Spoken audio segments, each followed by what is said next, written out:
do Senhor. É isso que nós cremos, é por isso que nós estamos aqui adorando esse Deus maravilhoso. Irmãos, está conosco o pastor Sebastião Brito. Quero já convidá-lo. Pastor Sebastião Brito é alguém que a gente tem acompanhado, mesmo que de longe, né? A gente fica ali, agora um pouco menos, mas um pouquinho, há um tempo atrás, um pouquinho mais, né? Ali nas lives do culto de Alameda, a gente ficava ali acompanhando.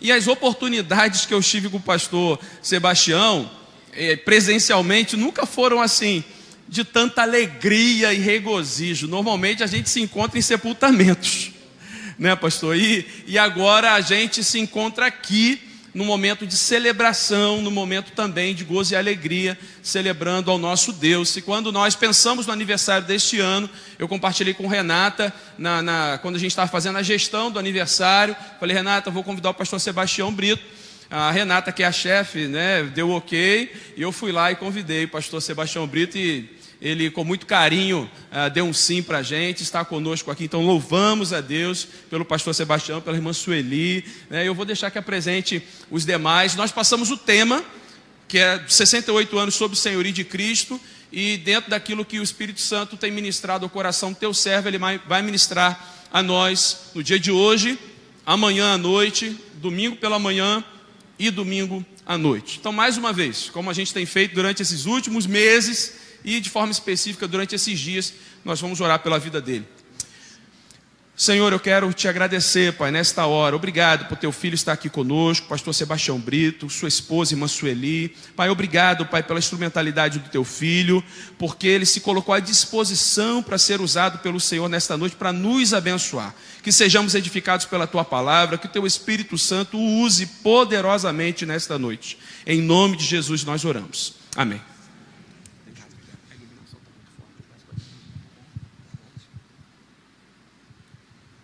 Eu só vou pedir, boa noite, meus irmãos, graça e paz. Se possível, aquele ventilador que fica mais em cima de mim, que ele fosse ou mudado a direção ou desligado, senão eu não vou conseguir chegar até o final.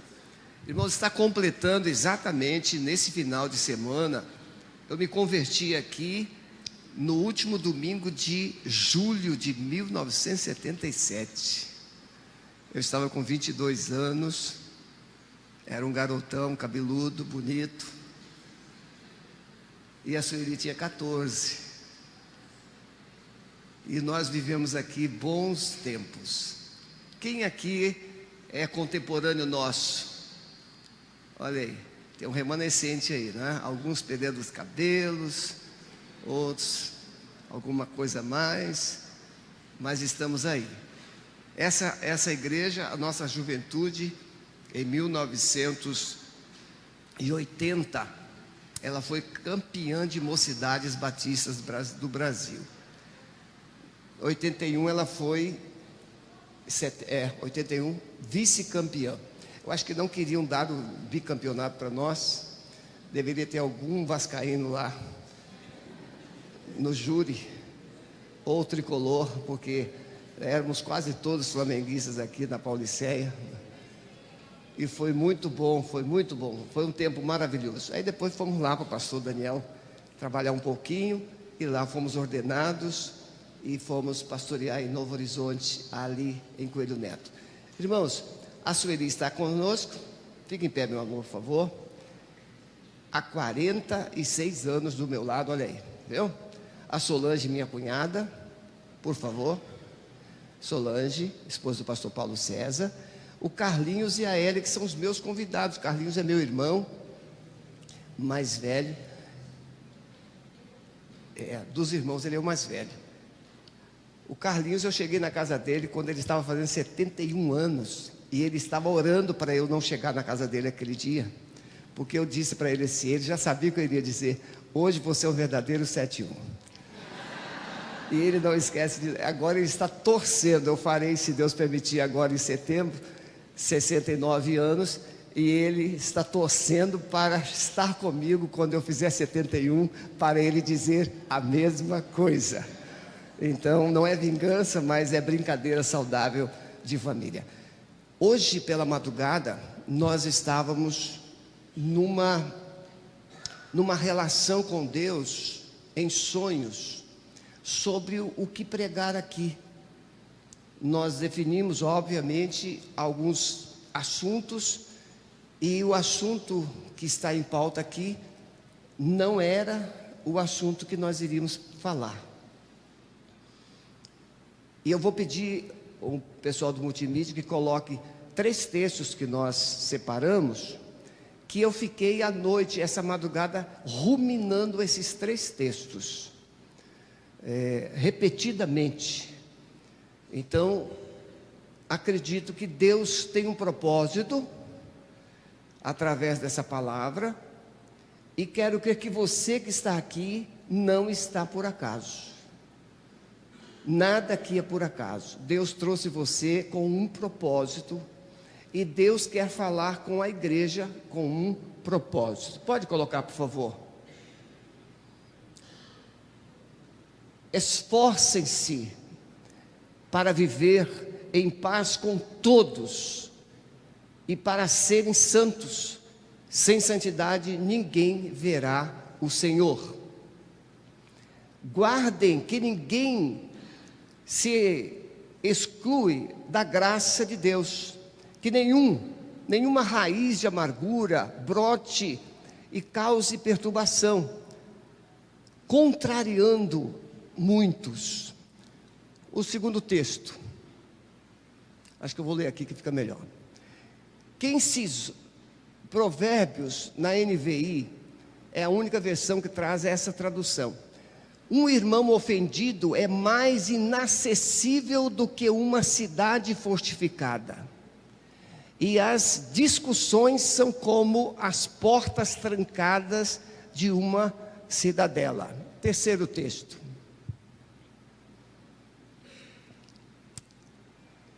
Seu divino poder nos deu tudo de que necessitamos para a vida e para a piedade, e por meio do pleno conhecimento daquele que nos chamou para a sua própria glória e virtude. Dessa maneira, Ele nos deu as suas grandiosas e preciosas promessas, para que por elas vocês se tornassem participantes da natureza divina e fugissem da corrupção que há no mundo, causada pela cobiça.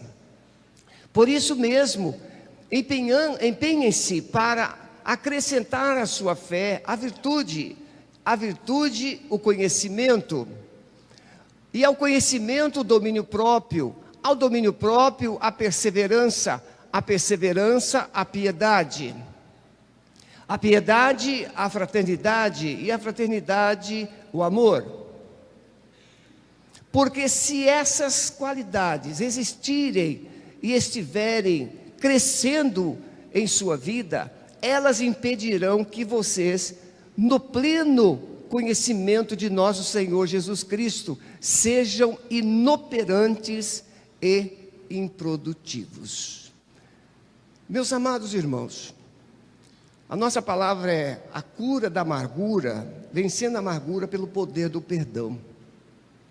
O tema deste aniversário, sob o senhorio de Cristo. O que impede uma pessoa, seja esposa, seja filho, seja o ser humano em relação a Deus, o que impede uma pessoa de estar ou de aceitar estar sob autoridade? Um coração ferido, um coração ofendido. Será quase impossível uma igreja viver submissamente a Cristo sem cura, sem restauração, sem uma vida espiritual de alto nível. E não há como ter vida espiritual de alto nível sem tratamento.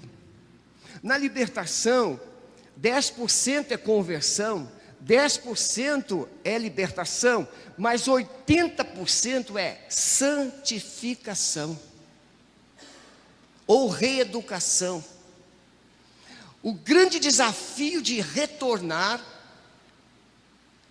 para uma vida de qualidade, depois de ter passado anos numa vida sem qualidade.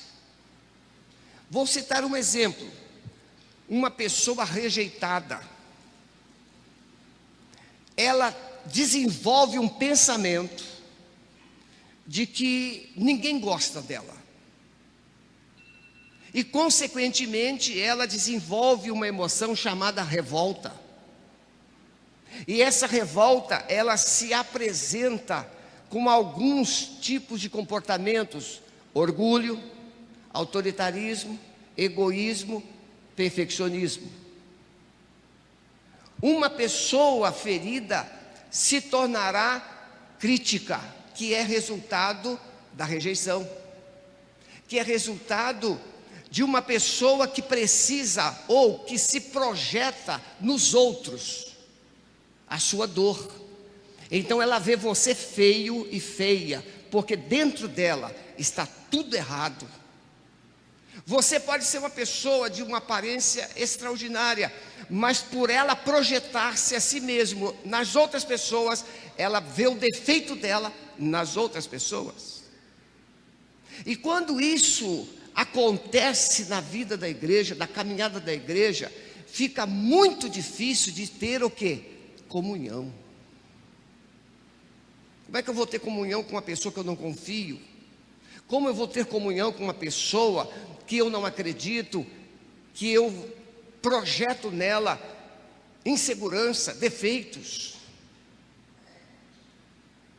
Então é impossível viver sob o senhorio de Cristo sem um coração tratado, sem um coração curado, sem um coração cheio do Espírito Santo de Deus.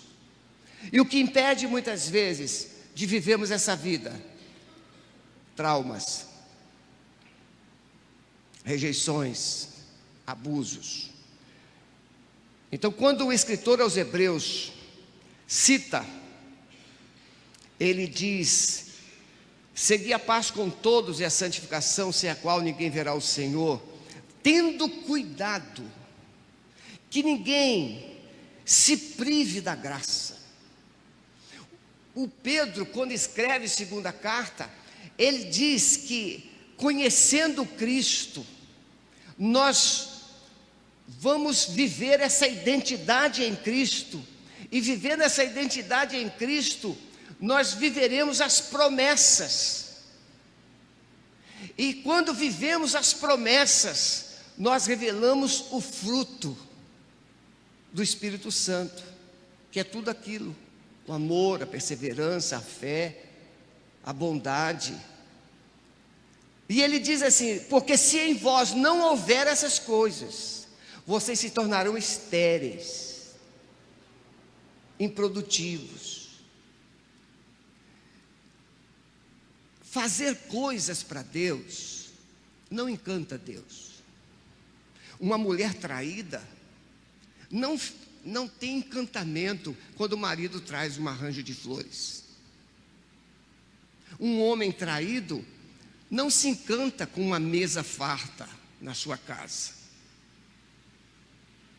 Mas uma mulher amada não precisa de flores para demonstrar carinho, amor.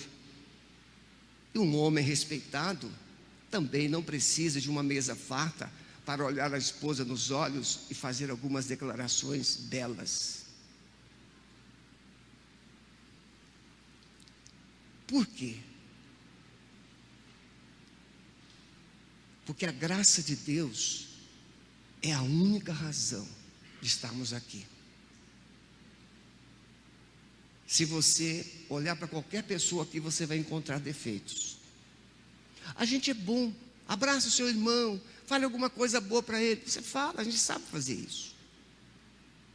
Mas isso é rotina. O bom é quando você encontra essa pessoa fora do contexto. Bom é quando você descobre que tem um membro da igreja passando alguma situação difícil e você se move. É isso que ele chama, Pedro chama isso. Essa fraternidade, essa misericórdia, essa bondade. E você já percebeu que uma pessoa ferida, é difícil da gente se aproximar dela. Ela cisca.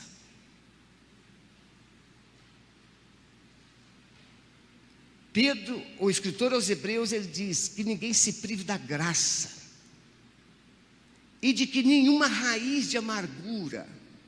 Isso aqui é uma referência a Esaú, que deixou o seu coração se contaminar, e depois buscou, sem alcançar resultado.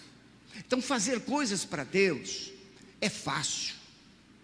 Nós temos conhecimento, hoje tem fontes de pesquisa, podemos fazer a melhor palestra, podemos fazer coisas, podemos tocar bem, mas o que Deus quer, antes da oferta, é o ofertante. Antes da adoração, o adorador. E aí, essa submissão será vista e ela glorificará ao Senhor. Então a nossa palavra, essa necessidade de vencermos essas feridas da nossa história, da nossa trajetória. Amargura, é muito fácil. Quem aqui é psicólogo, eu vou chover no molhado, mas eu quero que o Espírito Santo vai dar luz, vai dar entendimento e significado àquilo que será dito. Amargura é uma prisão para a alma. Nem Jesus escapou. A minha alma está amargurada até a morte, Jesus disse. Porque foi rejeitado. Rejeitado pelos seus irmãos, rejeitado pelo seu povo. Ele veio para os seus, mas os seus não receberam. Ser rejeitado não precisa de palavras, basta um olhar. Você já recebeu aquele olhar? Você chega num determinado local e aquelas pessoas te dão aquele olhar assim, aquele olhar, e você se sente fulminado. Aquele pai ou aquela mãe que não pode chamar sua atenção naquele ambiente, porque é um ambiente social, mas ele olha, ela olha, e aquele olhar fala. Aliás, a maior e mais difícil, perversa mensagem é aquela que não é carregada por palavras, ou não é transmitida por palavras. Ela simplesmente chega. Então, amargura, coisas amargas. Quando o povo de Israel sai do Egito, passa pelo lago de Mara, ele estava tendo um encontro com o seu passado e consigo mesmo, com o seu próprio coração. Deus tem dificuldade de andar com gente amargurada. Por isso Deus já começa ali a tratar o povo, tratar o coração do povo de Israel. É um grande desafio a gente lidar com as cargas de rejeição e com as injustiças que nós carregamos ou que sofremos. Pastor Cote sempre diz, e no seu livro ele fala, que ninguém pode te ferir sem sua permissão. Por exemplo, eu posso dizer para você, você tem um cabelo horroroso, e você pode se olhar no espelho e dizer assim, oh, cabelo maravilhoso. Você sabe que eu curto isso? Lá em casa a gente brinca muito com essas coisas. Eu me olho no espelho. Aliás, minha cunhada, minha esposa, minha família diz que eu sou muito bonito, porque de tanto eu dizer para eles que eu sou, então eu reeduquei minha família. Eu me olho no espelho e acho legal. Não importa o que digam a meu respeito, o que importa é o que eu creio a meu respeito. O que importa é o que eu penso a meu respeito. Nome pastor é pejorativo, mas para mim, príncipe de Deus, eu carrego a palavra do Rei dos Reis. Eu carrego uma mensagem do Senhor dos Senhores. Mesmo aqueles que não gostam de mim, um dia ligam e pedem para eu visitar. Recentemente agora, uma irmã: pastor, o senhor pode visitar o meu cunhado que está aqui no hospital com leucemia. Ele não gosta de crente, mas ele não tem muitos dias. Quando eu coloquei os pés no quarto, ele começou a chorar. Era uma UTI adaptada. Ele começou a chorar. E eu olhei para ele e disse assim: eu vim aqui para dizer que Jesus te ama. Aí ele chorou mais. Confessou a Jesus como Senhor e Salvador. Cantei, orei. 3 dias depois ele partiu para a eternidade. Podem dizer o que quiser de pastor, não me atinge. Por quê? Porque eu sei quem eu sou. Se você sabe quem você é, a amargura não alcançará o seu coração de forma destrutiva. Ela passa por você e vai para a cruz. Vamos então entender alguns princípios importantes. Algumas pessoas falam sobre perdão como algo assim quase impossível, e eu sei disso. Eu e minha esposa estivemos em Portugal e nós tratamos de uma pessoa que tinha sido abusada por 5 irmãos, uma mulher. O ódio que aquela mulher carregava na alma. E na medida em que ela foi sendo tratada, ministrada, demônios estavam se manifestando, mas no final daquele processo, aquela mulher tinha uma outra face, totalmente transformada. E passou a ajudar o pastor no ministério de restauração de pessoas. Pessoas que foram feridas têm potencial para entender feridos. Então a sua ferida pode não ser um acaso. Deus pega todo o lixo e recicla, e faz coisas nobres. Então perdão não é uma coisa inacessível. Perdão é possível através de Cristo, porque Ele é o padrão. Na cruz, a primeira coisa que Ele vai dizer na cruz: Pai, perdoa-lhes. E o que é que Ele ouviu até ali? Blasfêmias, palavras de calúnia. Se tu és o Filho de Deus, desce daí, vamos crer em ti. Mas Ele não deu ouvido às vozes, mas Ele deu uma voz aos ouvidos. Pai, perdoa-lhes. O Estevão, sendo apedrejado: Pai, não lhes imputes este pecado. Isso é um coração sob o senhorio de Cristo. Gente que sabe perdoar aquele que é imperdoável. Não é opção, é mandamento. Não preciso ter vontade. Não é assim? Mamãe diz: filhinho, come um pouquinho, não estou com fome. Está gripado, né? Está com um problema lá. Quem passou por diarreia fica com aquela coisa toda. E não quero não, mas tem que comer, tem que beber água. Água, tem gente que odeia água. Toma Coca-Cola no café, no de jejum. Toma isso, toma aquilo, mas água. Mas um dia veio o cálculo renal. E aí o médico diz assim: você precisa tomar água. Agora você vai colocar um copo de água do lado. E você toma água sem vontade, mas porque sabe que precisa se cuidar. Então você não gosta de perdoar, não quer perdoar, mas você precisa perdoar para o seu próprio bem. Porque o perdão não abençoa o agressor, o perdão abençoa o agredido. O agressor não está nem aí, mas o agredido carrega a ferida, carrega o trauma, carrega a dor, carrega a vergonha, carrega a humilhação.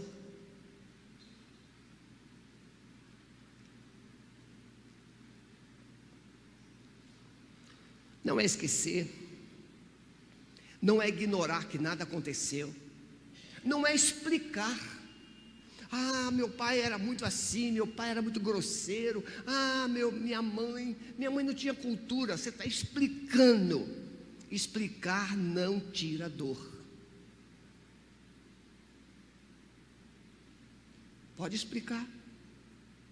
Meu pai não tinha cultura, ele ficava nervoso. A gente era muito pobre, dormia todo mundo num quarto só. Explicar não tira dor. Então, perdão não é explicação. Perdão é ação, é atitude. É revelar misericórdia. Veja bem, quando eu perdoo, eu estou revelando graça, amor, misericórdia. O que eu preciso. Quais são as consequências de você não perdoar? Porque você pode dizer assim: não, vai ter que pagar, não perdoo, não quero nem saber, não quero ver, não quero falar com ninguém, não quero. Pois é, continua sofrendo. Preste atenção. Antes de tudo, precisamos entender quem nos ensinou a perdoar. Eu falei no começo, Jesus, na cruz. Ele estava confortável, Jesus estava confortável na cruz, tomando um suquinho, sendo aplaudido, mas foi na adversidade que ele liberou perdão, na incompreensão que ele liberou perdão. O escritor Paulo, escrevendo aos Colossenses, ele diz: quando vocês estavam mortos nos pecados e na incircuncisão da carne, vos vivificou juntamente com ele, perdoando-vos todas as ofensas. Quando eu estava lá, na lama, na ignorância, na desobediência, eu lembro, eu sentei naquele cantinho ali. Claro que não era esse templo, era o templo antigo. Esse aqui, eu ajudei a cavar todas essas sapatas. E eu pesava só 55 quilos. Hoje eu tenho 79, estou bonito, né? Não falei? Olha a minha autoestima, ó. Pastor Lindolfo ficava supervisionando e cavando. E eu cavando. Essa visão de perdoar, eu estava lá, perdido, cego, surdo, resistente, mas ele teve paciência comigo. Eu tive infarto com 20 anos de idade, de excesso de bebida. Deus teve paciência comigo. Deus mandou 3 membros dessa igreja ir lá no hospital me visitar. Deus teve bondade para comigo. E por que eu não posso agir com bondade e paciência com aqueles que estão cegos e surdos? Por quê? A fulana é muito incrédulo, tem que ir para o inferno. Pois é, se dependesse de você, você mesmo estaria lá. Mas como não depende de nós, depende da graça. Sonegar perdão é envenenar-se a si mesmo. Relacionamentos aprisionados. Quanto mais negamos o perdão, mais perto ficamos do opressor, do ofensor. Você pode ver, não quero ver fulano, para mim fulano morreu, mas sempre a pessoa está falando de quem? Do agressor, do ofensor. Vai dormir com ele, fica falando dele ou dela. Não adianta, está com aquela corrente aqui no calcanhar. riscando o chão para lá e para cá, riscando o chão para lá e para cá. Onde você vai, esse passado te acompanha, esse passado te persegue. Porque se perdoardes aos homens as suas ofensas, também vosso Pai Celestial vos perdoará a vós. Se porém não perdoardes aos homens as suas ofensas, também vosso Pai Celestial não vos perdoará. Então o perdão de Deus está condicionado? Não. O perdão de Deus qualifica. Preste atenção. Você está correndo um risco altíssimo em não perdoar. Por quê? Porque em não perdoar, você está possivelmente dando testemunho de que você não foi perdoado. E se você não foi perdoado, você ainda não está salvo. E se você ainda não está salvo, você não está com selo para subir. É grave. Então Jesus diz o quê? Porque se você não perdoar, o Pai não vai te perdoar. Não é condicionamento, Ele está dizendo: a prova que o Pai te perdoou é que você perdoa.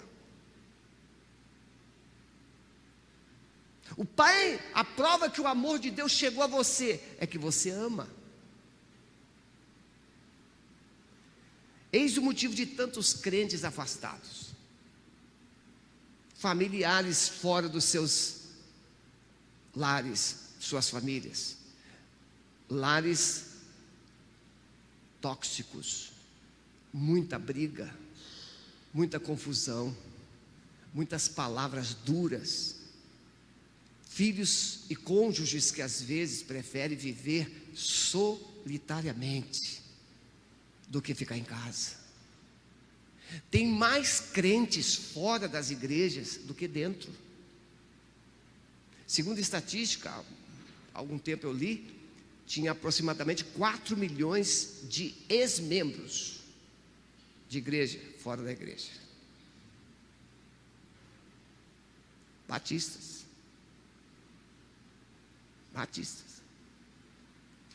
Nem todos fazem estatística. Amargura produz orgulho, legalismo. Preste atenção no que eu vou te dizer. Todo crente legalista precisa se preocupar, porque o amor não é legalista. Quer ver um exemplo? O papai era preto no branco. Olha, tem que comer jiló. Meu irmão está ali como prova. Meu pai era assim. E se você reclamasse que não queria jiló, ele tirava o seu prato, colocava o prato de jiló todinho para você. Come, meu filho, só um pouquinho. O meu irmão mais velho, que já partiu, ele sabendo que o meu pai tratava assim, ele falou assim: mamãe, eu não gostaria de comer jiló não. Aí meu pai escutou: ah, meu filho, tirou o prato dele, come só um pouquinho. Deu o prato de jiló inteiro para ele. Na outra refeição, ele muito esperto, falou assim: mamãe, eu hoje não quero carne não. Meu pai é pai dele, né? Mais esperto que ele. Não, meu filho, tá bom, vou tirar um pedaço, vou deixar só um pedacinho para você. Então, esse legalismo não se perpetuou nos avós. O seu filho não podia, mas o neto pode. Os nossos filhos não puderam tocar bateria, mas os netinhos têm bateria dentro de casa. Meu primeiro pastorado, para a bateria entrar, eu tive que expulsar muitos demônios, porque era do diabo, a bateria era coisa do diabo. Aliás, literalmente a gente expulsava muitos demônios lá. Então veja, o legalismo não é de Deus. Não é. Isso é fruto de uma amargura, de um coração doente, que vê você quadrado. Religiosidade, frieza espiritual, amargura produz em você um coração religioso. E coração religioso é uma peste. Poxa, pastor, que palavra dura. Eu estou sendo brando. Coração religioso. Não. Então, estuda a relação de Jesus com os fariseus. Estuda. Como é que Jesus... O que Jesus passou com os fariseus? Ensinavam tudo, mas não conseguiam praticar. O religioso projeta a sua necessidade no outro. Esse é o amargurado. Eu tenho uma ovelha lá em Curitiba, e eu só estou falando disso aqui porque ela até nos convidou. Ela fez uma palestra lá na igreja que o meu filho pastoreia, e ela contou o seu testemunho. Então é público, está gravado, é público. Essa mulher, com 3 anos, ela foi abusada por um parente. E ela não contou para ninguém. Seu coração ferido, magoado. A sua família era muito cristã. Uma família devota, uma família fiel, uma família espiritual. E ela foi. Mas à medida em que ela se formou, cresceu, se formou, ela começou a se tornar uma pessoa amarga e crítica e rebelde. Até que se afastou. Ela sabia que não devia casar com um rapaz não crente, mas casou. Porque o amargurado, ele faz na marra. Ele dobra. Ela casou. E foi muito infeliz. Ela contou. Muito infeliz. E de repente começaram a sair uns furuncos nas partes de trás do corpo dela. Ela não podia nem sentar. Furuncos, e muitos furuncos. E ela foi no médico, o médico falou assim: olha, você pode até se curar disso, mas você vai ficar cheia de cicatrizes. A mãe dela a inscreveu em um retiro. E ela foi para o retiro contrária à vontade dela. O pessoal, os 2 pastores do retiro, sabiam da história e convocaram um grupo de intercessores para orar exclusivamente por ela, para que Deus falasse, que Deus revelasse a eles também qual era a causa daqueles furuncos ou daquela situação. E o pastor chegou para ela e falou assim: olha, Deus nos mostrou que esses furuncos é falta de perdão. Ore a Deus, verifique o que aconteceu na sua vida, porque você tem que resolver isso. Tem alguma coisa que você precisa perdoar, alguma coisa que você precisa resolver. E ela lembrou, e esse parente dela estava no retiro. E ela lembrou de mais 4 pessoas. E ela procurou as 5 pessoas, inclusive esse parente, que chorando pediu perdão. E ela o perdoou. E perdoou as outras 4. Uma outra pessoa que foi muito difícil ela perdoar é uma cunhada. Ela foi na casa dessa cunhada, tocou a campainha, subiu e disse: eu vim aqui te pedir perdão e te liberar perdão por isso, por isso, por isso, por isso, por isso. Uma semana não tinha um furunco. Uma semana e não havia nenhuma cicatriz.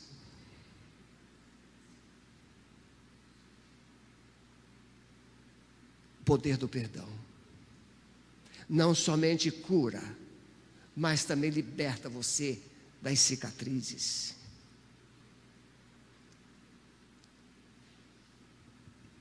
Uma outra senhora, eu fui convidado para visitar essa senhora, mãe de um membro da igreja, já idosa, uma ferida na perna de mais de 20 anos, mais de 20 anos. Fui no hospital, a visitei, ficou muito famosa porque um dos netos cantou para ela uma música e colocou no YouTube. Ele teve mais de 10 milhões de visualizações. E naquela semana, as filhas, os médicos falaram que ela não tinha muitos dias de vida. E as filhas se reuniram todas e foram lá no hospital. Chegaram no hospital, passaram a noite com ela. Durante a noite: mamãe, a senhora sabe que os médicos falaram que a senhora está muito mal. E nós estamos aqui, mamãe. Tem alguma coisa que a senhora gostaria de compartilhar, de falar?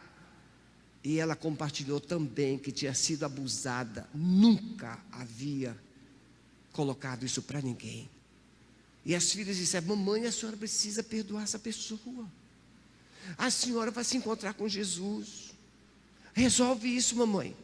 E naquela noite as filhas, juntamente com ela, oraram. E ela confessou, pediu perdão a Jesus, liberou perdão para aquele agressor.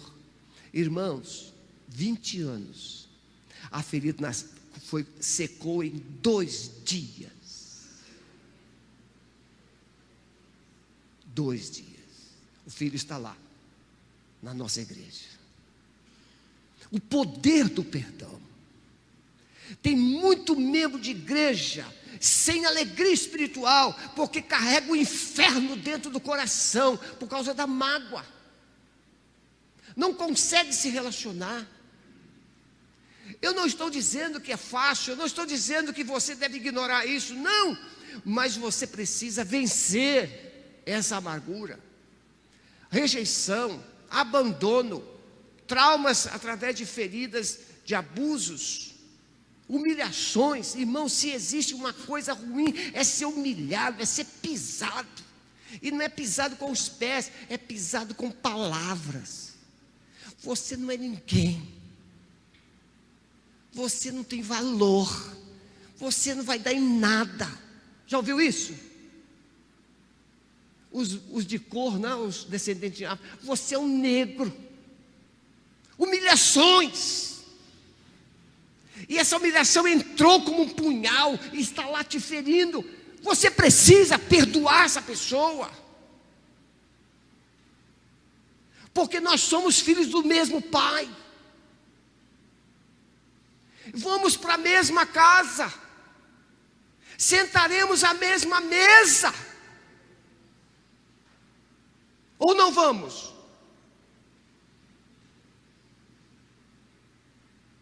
Vamos. Acho que sim. Eu vou. Você vai? Então é melhor você resolver.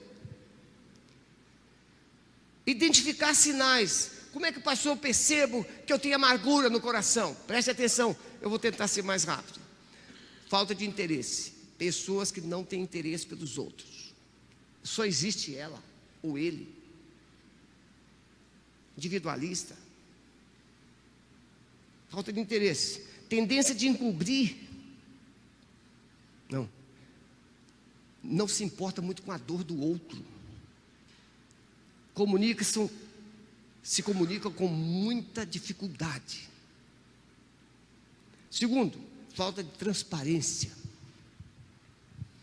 Tendência de encobrir erros porque tem vergonha. Não pode se expor. Melindrosas, sensíveis ao máximo. São pessoas que se sentem feridas com uma palavra só. Se você passa no shopping, gente, se tem uma coisa que pastor não percebe, gente, eu fico louco, irmãos. Vou correr no Parque Barigui, lá em Curitiba, e toda hora: oi pastor, meu Deus, deixa eu correr. Não já chega na igreja que a gente não pode andar um passo. Pastor, só tem um minutinho. Pastor, não pode ir no casamento. Você vai no casamento, senta lá na bendita mesa, come, conversa, conta piada, faz tudo, ri, brinca. E você, que coisa legal. Pastor, não. Aí chega o bendito irmão lá no casamento: pastor, aproveitando que o senhor está aqui,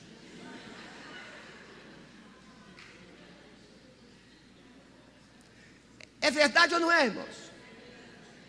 Não estou dizendo que você não deve chegar na mesa do pastor, mas dá um tempo, né?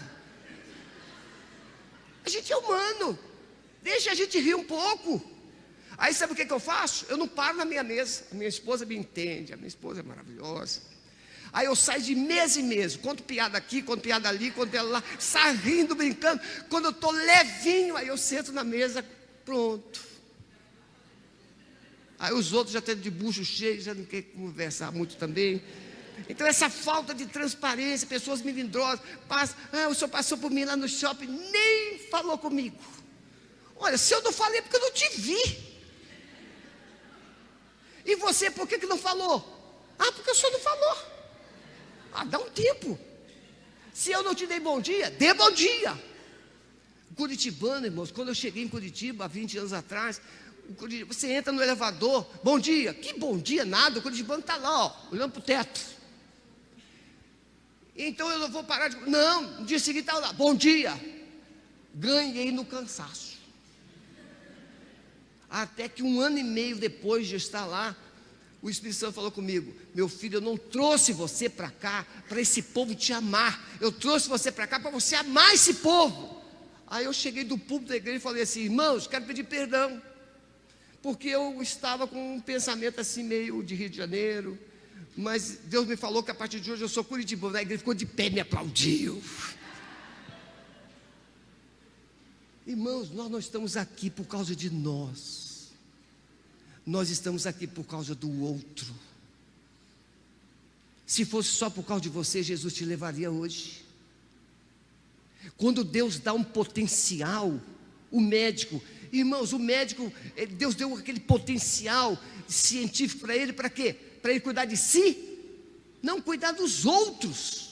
O professor, dos outros. O advogado, dos outros. E o crente? De mim.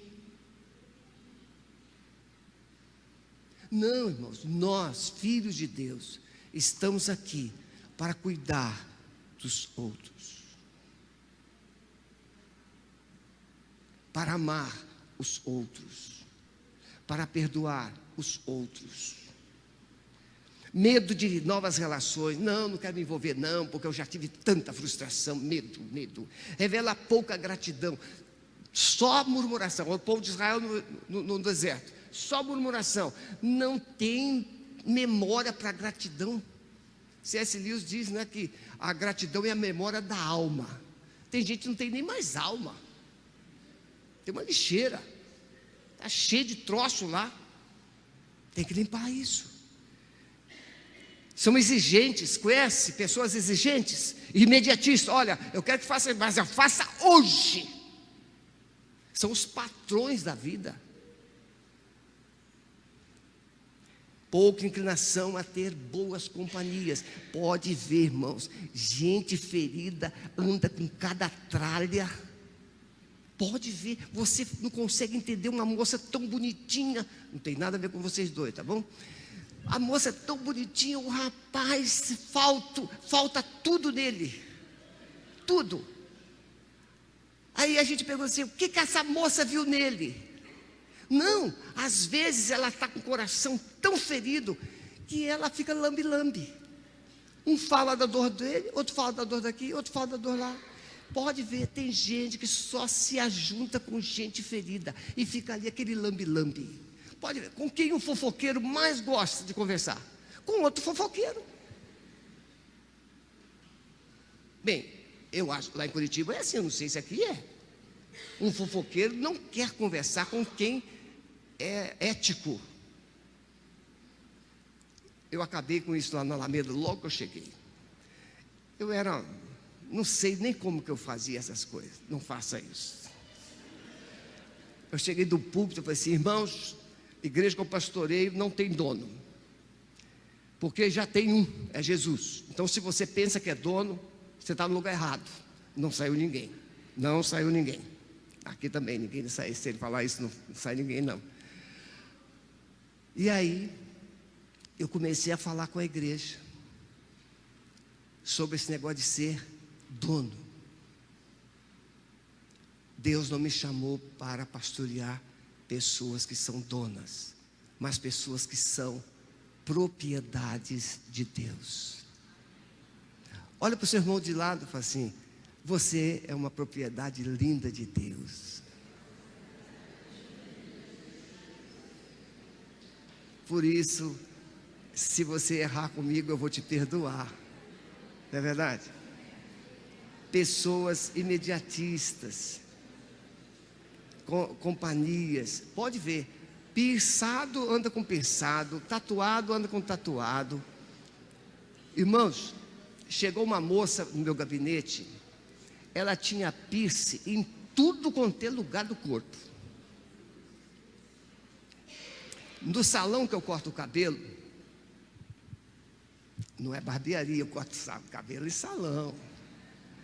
No salão que eu corto o cabelo, a mocinha do caixa, piercing na sobrancelha, no nariz, na queixo, não sei de tanto lugar.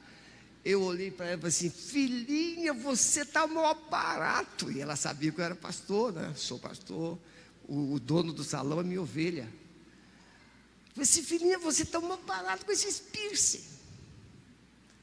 Ela olhou assim, meio espantada assim. Assim, você ficou muito legal com esse negócio aí. Agora, posso te falar uma coisa? Aí comecei a contar para ela. As pessoas que usam muitas pessoas usam piercing, por isso. Ela começou a chorar.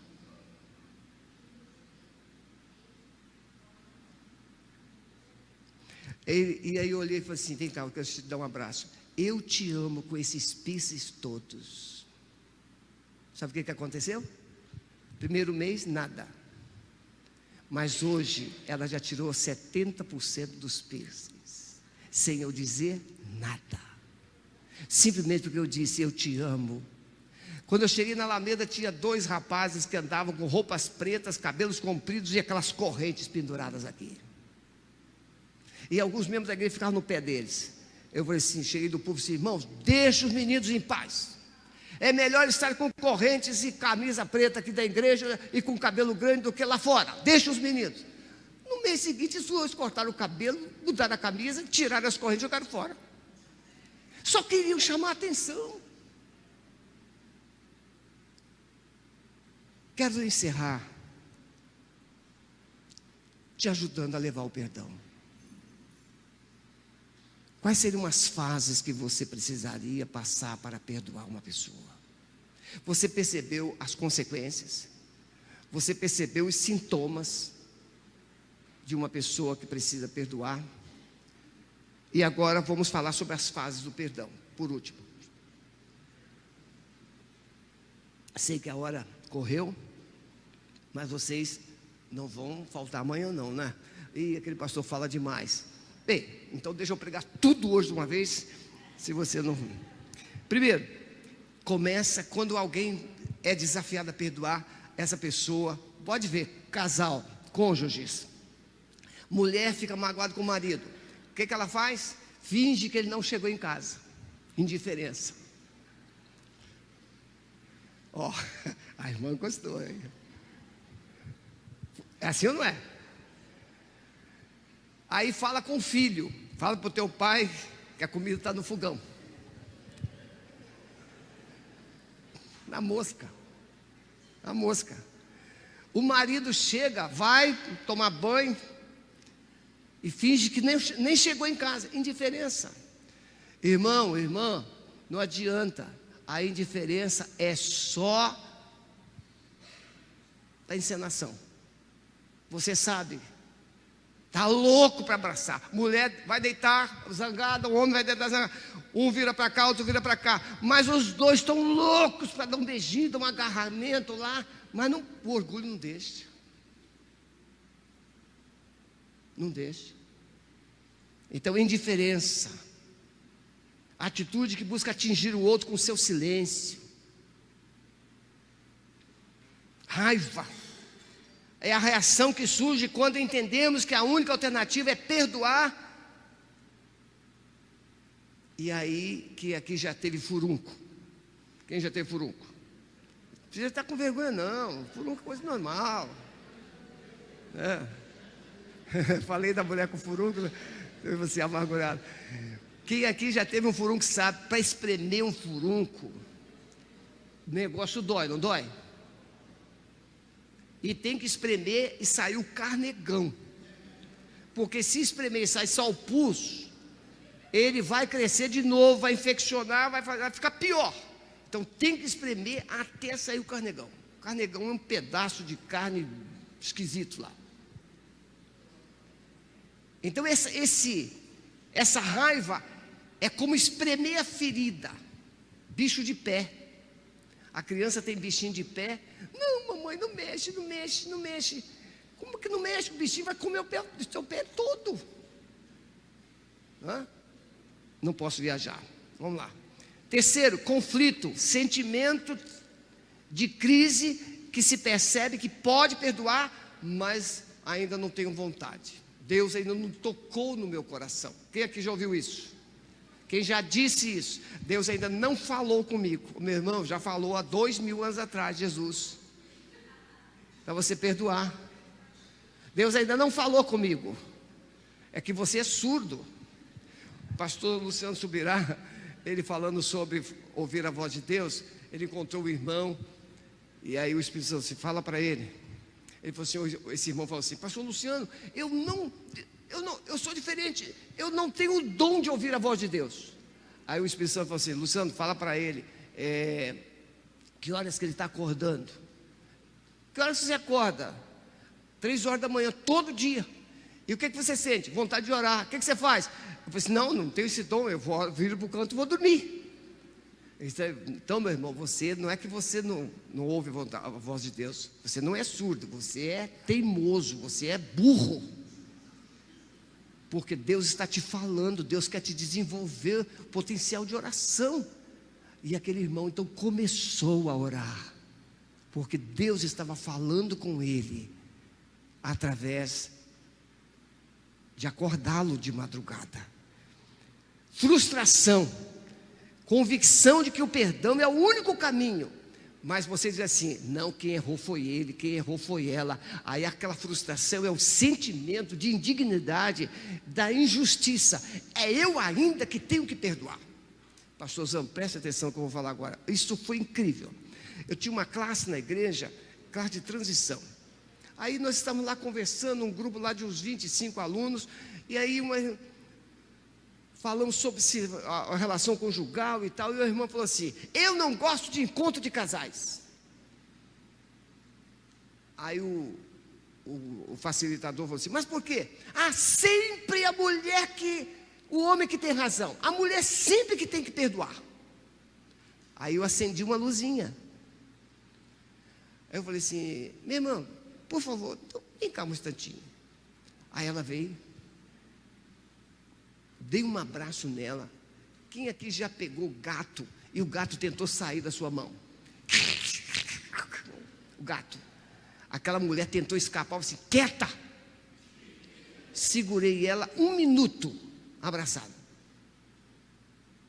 Ela com os olhos de lágrimas, ela disse, eu estava esperando esse abraço há 20 anos. E aí me contou a história. Ela perdeu a mãe e não foi ninguém no funeral. Ela estava sozinha na capela com a mãe. Ninguém foi abraçá-la. Contando que ia receber todo o carinho, não recebeu. Aí eu chamei o marido, se deu um abraço nela. Estão lá, curados. Aí fui atender a filha, a neta, todos com os mesmos sintomas.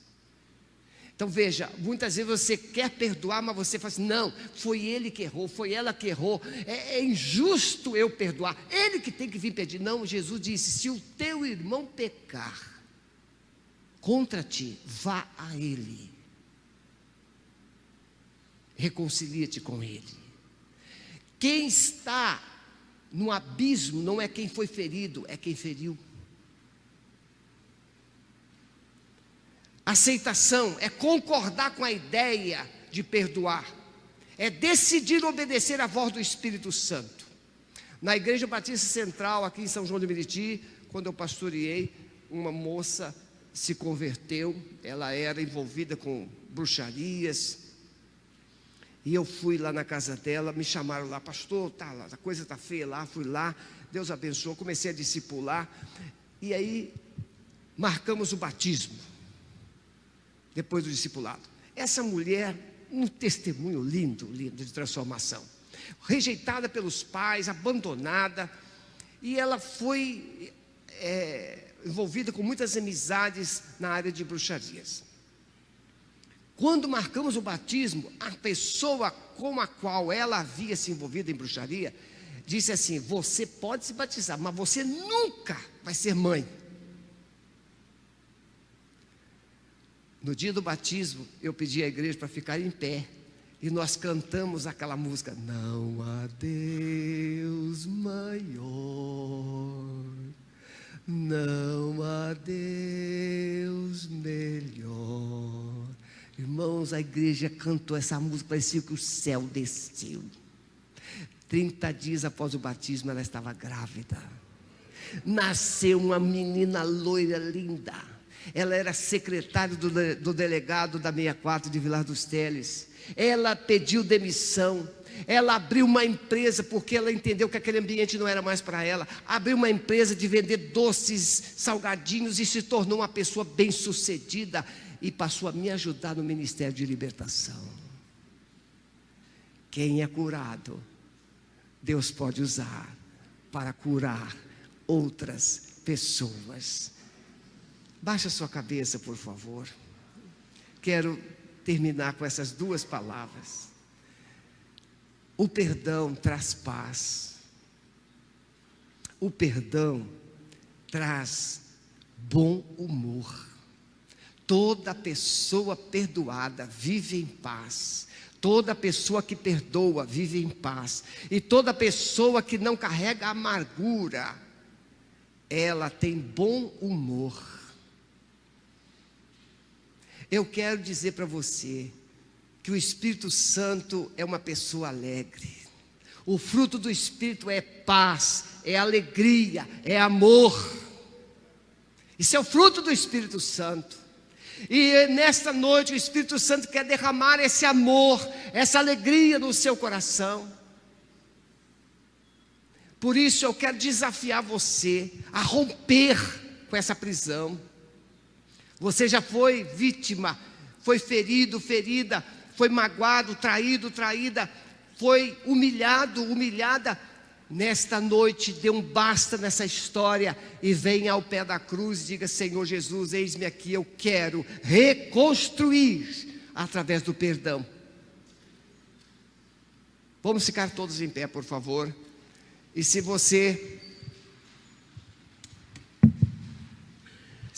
quer experimentar essa vitória de Deus na sua vida, uma alegria do Espírito Santo através do perdão, vencendo a dor do passado, vencendo a amargura do passado, vencendo os traumas do passado, deixe o seu lugar e venha aqui à frente rapidamente. Eu quero orar por você em nome de Jesus. Enquanto estivermos cantando, pode vir em nome de Jesus.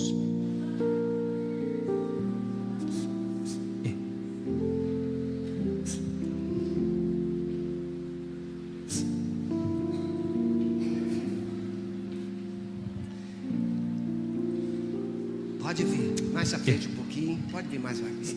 E se você quer entregar sua vida a Jesus nessa noite, receber o perdão dele, venha também, coloque a sua vida aqui. Venha para Jesus. Pastor, pode vir. Não resista.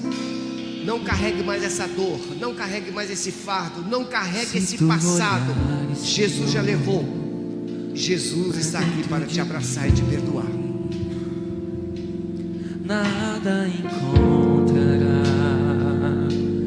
de bom, mas um desejo tenho de ser transformado. Preciso tanto do teu perdão, dá-me um novo coração. Peça ali nessa noite, diga: dá-me um coração igual ao teu, meu mestre. Dá-me um coração igual ao teu, coração disposto a obedecer, cumprir todo o teu querer. Dá-me um coração igual ao teu.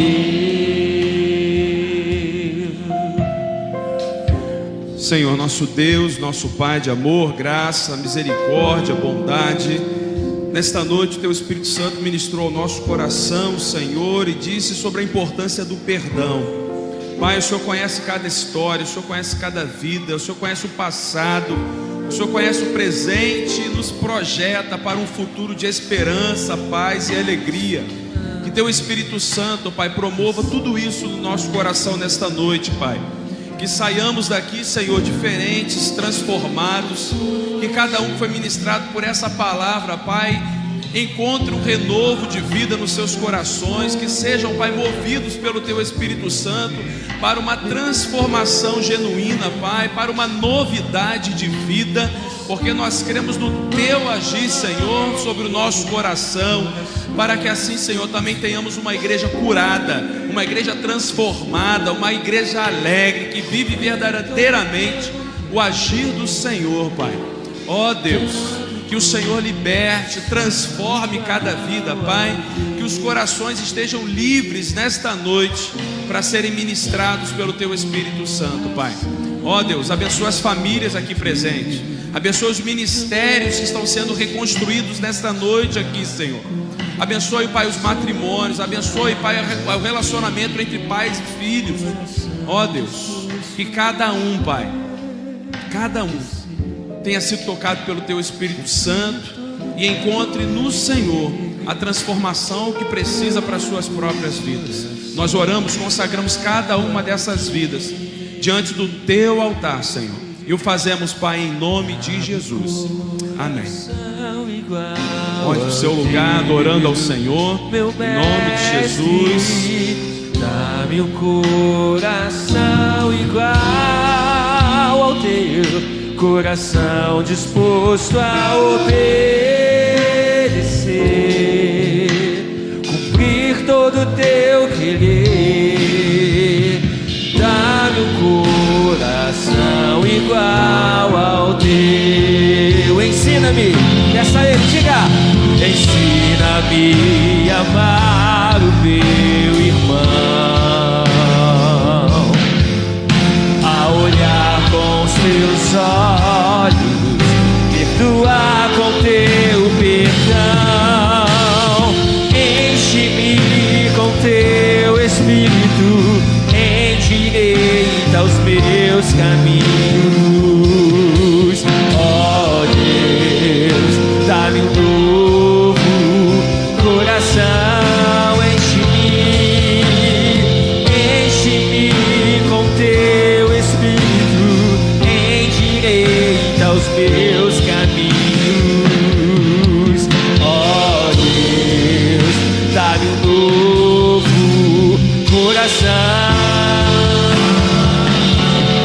Dá-me um coração igual ao Teu, meu mestre. Dá-me um coração igual ao Teu, coração disposto a obedecer, cumprir todo o Teu